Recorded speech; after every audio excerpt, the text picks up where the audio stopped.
Now, if we are considering that your charge particle is under Cartesian coordinate system, in that your magnetic field of an charge particle which will be experienced will be inside the board and perpendicular to xy plane. And if your particle will be traveling through this xy coordinate system, then that particle will experiences a magnetic force, and that magnetic force has a velocity. This velocity vector will be parallel to that of your y-axis. Then that charge particle will experiences a force. That force experienced will be towards the center. Then this force experience is towards the center, means your charge particle will now start performing a circular motion. So your magnetic force, which is equal to nothing but QVB, will force the charge particle to perform a circular motion. And when any charge particle will perform a circular motion, that charge particle will experience a centripetal force.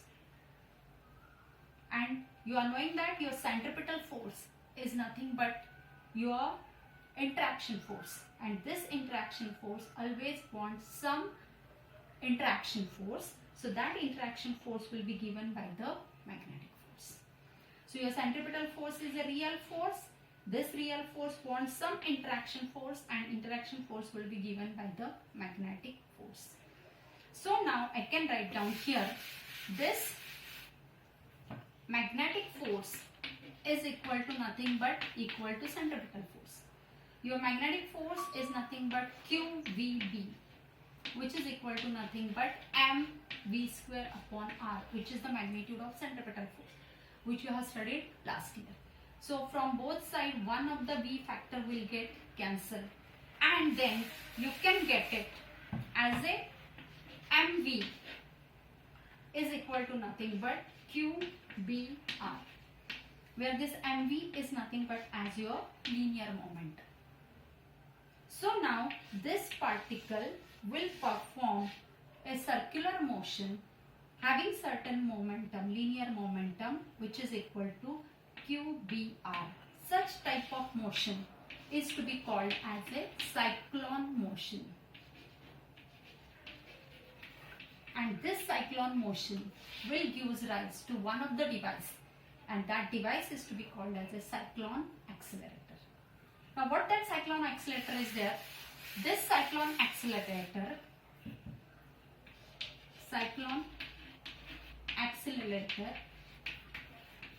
in which it will produce a maximum voltage.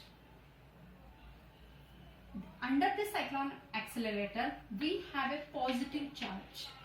This positive charge we are going to keep under the action of electric field as well as the magnetic field. How? In that your electric field and magnetic field will both are exactly perpendicular to each other. Then this electric field is in the form of alternating electric field, that is AC electric field. This AC electric field has a frequency 10 megahertz, and its voltage is nothing but 10⁴ volt. And whatever magnetic field we are using, this magnetic field have a magnitude 1.5 Tesla. And under the action of perpendicular electric field and magnetic field, your positive charge we are going to keep. Now, in that device, we have two D-like metallic structures. So this I can say as a upper one D structure, I can call it as a D1, and here is nothing but your lower D structure as a D2. And your positive charge will be kept here at the center between D1 and D2. Across this D1 and D2, we are connecting AC voltage, whose frequency is nothing but 10 megahertz. And your magnetic field present is perpendicular to the plane in which your D1 and D2 structures are kept.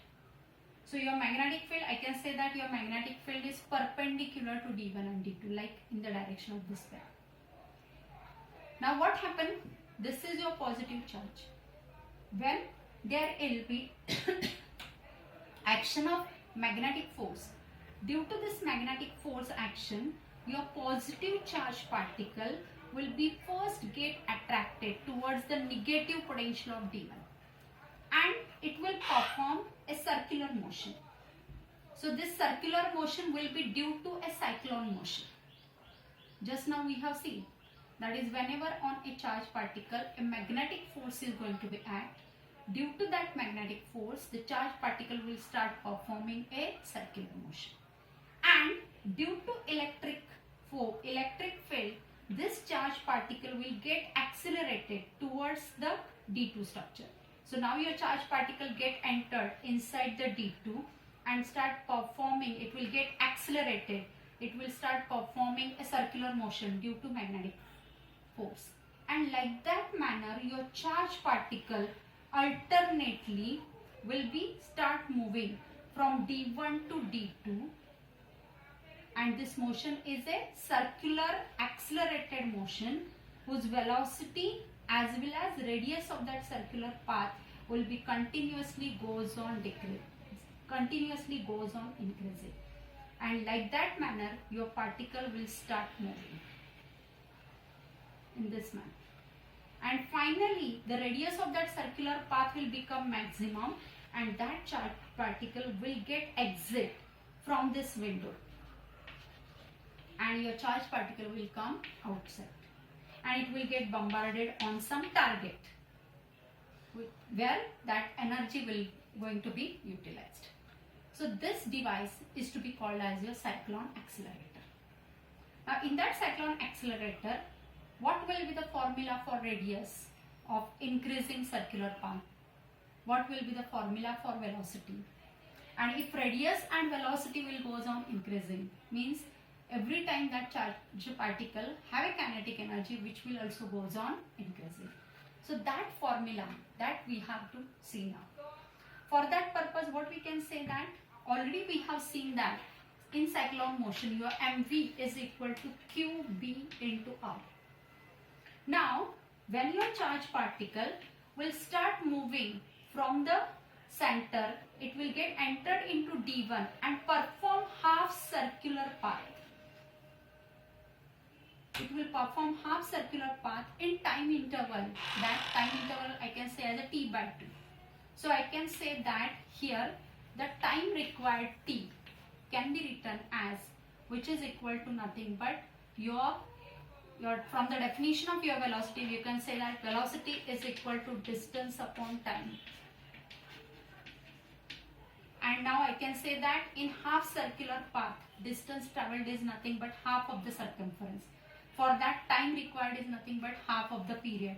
So I can say that here I'll get it as a v is equal to nothing but distance is nothing but pi r upon time required is nothing but half of the period. So I'll write down t by 2 which is equal to nothing but pi r upon v. This 2 factor will goes into the multiplication with pi r and you will get it here.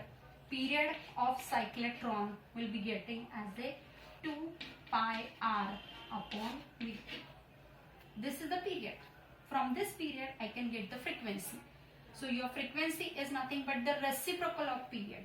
So as frequency is the reciprocal of period, I can get it frequency of cyclotron which is nothing but the reciprocal of period, which can be written as a v upon 2 pi r, and this is called as a cyclotron frequency.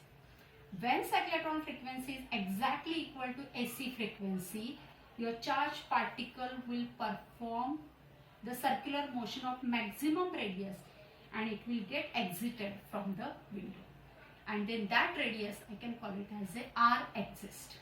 R exist is possible only when your cyclotron frequency is equal to nothing but your AC frequency which is given by the electric field.